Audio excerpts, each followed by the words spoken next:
মা হুয়ার রূহ, মুহাম্মদ আমাদেরকে বলে শোনাও রূহ কারে বলে, কেমন করে আসে, কেমন করে যায়, এ ব্যাপারে কি জানো বলো। 2 নাম্বার প্রশ্ন, মান হুম আসহাবুল কাহফ, আসহাবে কাহফ সম্পর্কে কি জানো। 3 নাম্বার প্রশ্ন, মান হুয়া যুলকারনাইন, যুলকারনাইন বাদশা সম্পর্কে কি জানো।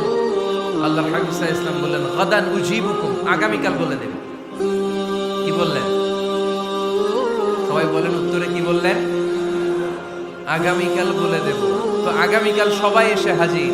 বলো, 3টা প্রশ্ন রেখেছিলাম গতকাল, উত্তর বলো। আল্লাহর হাবিব সাল্লাল্লাহু আলাইহি ওয়াসাল্লাম বলতে পারলেন না, কারণ ওহী আসেনি। তিনি ছিলেন ওহী নির্ভর, ডিপেন্ডেন্ট অন ওয়াহি, dependent on revelation, guided by the ওয়াহি।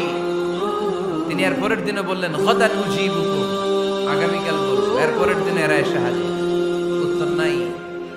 আল্লাহ হাবিব সাল্লাল্লাহু আলাইহি ওয়াসাল্লাম আবারও বললেন গাদান উজিবুকুম, আগামীকাল বলবো। এর পরের দিনে এরা এসে হাজির। এরকম 1 দিন 2 দিন 3 দিন নয়, টানা 15 দিন আল্লাহর হাবিব সাল্লাল্লাহু আলাইহি ওয়াসাল্লামের প্রশ্নগুলোর উত্তর করতে পারেন নাই।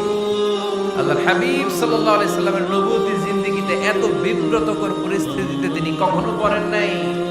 ইহুদিরা প্রতিদিন এসে হট্টগোল করে আর মক্কায় রটনা ছড়ায়, দেখো এই লোকটা যদি সত্যি নবী হতো তাহলে তো উত্তর করতে পারত, ঠিক কি না?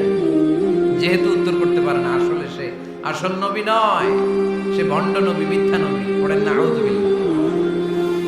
15 দিন পর আল্লাহ আয়াত নাযিল করলেন, ওয়ালা তাকুলান্না লিশাইইন ইন্নী ফাঈলুন যালিকা গাদা ইল্লা আইয়াশা আল্লাহ। ও নবী, ভবিষ্যতের ব্যাপারে সামনে থেকে যখন আপনি ওয়াদা দিবেন, ওয়াদা দেওয়ার সময় ইনশাআল্লাহ শব্দটা দিয়ে দিবেন। সুবহানাল্লাহ পড়েন। আল্লাহর হাবিব সাল্লাল্লাহু আলাইহি সাল্লামকে শিখানোর মধ্য দিয়ে গোটা উম্মাহকে আল্লাহ শিখাইয়ে দিলেন যে ভবিষ্যতের কমিটমেন্ট যখন দিব, প্রমিস যখন দিব, প্রমিস দেওয়ার সময় কি বলবো? কি বলবো? আল্লাহর হাবিব সাল্লাল্লাহু আলাইহি সাল্লাম ইনশাআল্লাহ বলতে ভুলে গিয়েছিলেন। 15 দিন, টানা 15 দিন ওহী আসে নাই।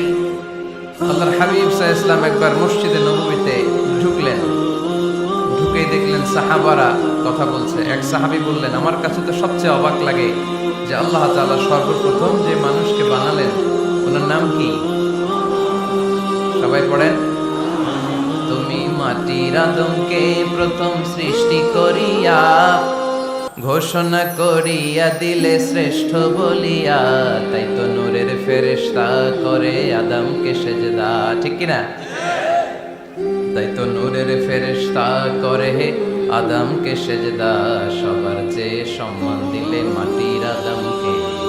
আল্লাহু আল্লাহু তুমি জাল্লে জালালুহু, শেষ করা তো যায় না গে তোমার গুণগান।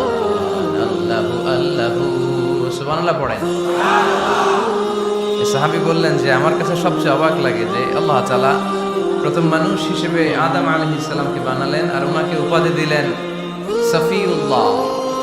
আদম আলাইহিস সালামের উপাধি উত্তর দিতে হবে আওয়াজ করে। আদম আলাইহিস সালামের উপাধি কি ছিল? আল্লাহর হাবিব সাল্লাল্লাহু আলাইহি ওয়াসাল্লাম দূরে দাঁড়িয়ে শুনছেন সাহাবাদের কনভারসেশন। আরেক সাহাবা বললেন, আরে আমার কাছে তো এর চেয়ে বেশি অবাক লাগে যে তিনি মূসা আলাইহিস সালামকে বানিয়েছেন নাজিউল্লাহ। নাজিউল্লাহ, যে আল্লাহর সাথে না যা ইউনাজি, মুনাজাত করে, গোপনে কথা বলে, কালিমুল্লাহ। এটা অবাক লাগে যে আল্লাহ তাআলা কোনো মিডিয়া ছাড়া, ভায়া ছাড়া, মাধ্যম ছাড়া পৃথিবীর একটা মানুষের সাথে সরাসরি কথা বলবেন। আমার কাছে তো ওনার মর্যাদাটা সবচেয়ে বড় মর্যাদা মনে হয়, উনি নাজিউল্লাহ। আরেক সাহাবা বললেন, আমার কাছে তো এর চেয়ে বেশি অবাক লাগে সাইয়েদনা ইব্রাহিম আলাইহিস সালামের ব্যাপারটা, কারণ ওনাকে আল্লাহ তাআলা বানিয়েছেন খলিলুল্লাহ। তাহলে একজনকে পাওয়া গেল সফিউল্লাহ, আরেক নবীকে পাওয়া গেল কালিমুল্লাহ বা নাজিউল্লাহ, আরেক নবীকে পাওয়া গেল খলিলুল্লাহ। এই কনভারসেশন যখন আল্লাহর হাবিব সাল্লাল্লাহু আলাইহি ওয়াসাল্লাম শুনলেন, আল্লাহর হাবিব সাল্লাল্লাহু আলাইহি ওয়াসাল্লাম মসজিদে নববীতে প্রবেশ করে সাহাবাদেরকে বললেন, তোমরা যা বলেছো আমি সব শুনেছি, তোমরা যা বলেছো সব সত্যই বলেছো, ঠিকই বলেছো। আল্লাহ তাআলা একজনকে বানিয়েছেন সফিউল্লাহ, একজনকে বানিয়েছেন খলিলুল্লাহ, একজনকে বানিয়েছেন কালিমুল্লাহ। তবে জেনে রেখো আমি হচ্ছি হাবিবুল্লাহ, আমি হাবিবুল্লাহ।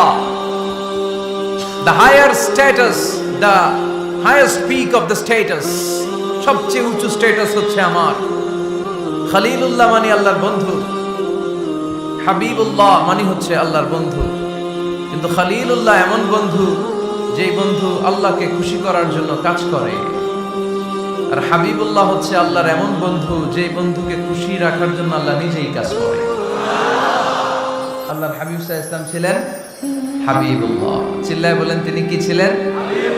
হাবিবুল্লাহ। এত মর্যাদা, এত সম্মান, এত স্ট্যাটাস গোটা বিশ্বের দ্বিতীয় কারো আছে?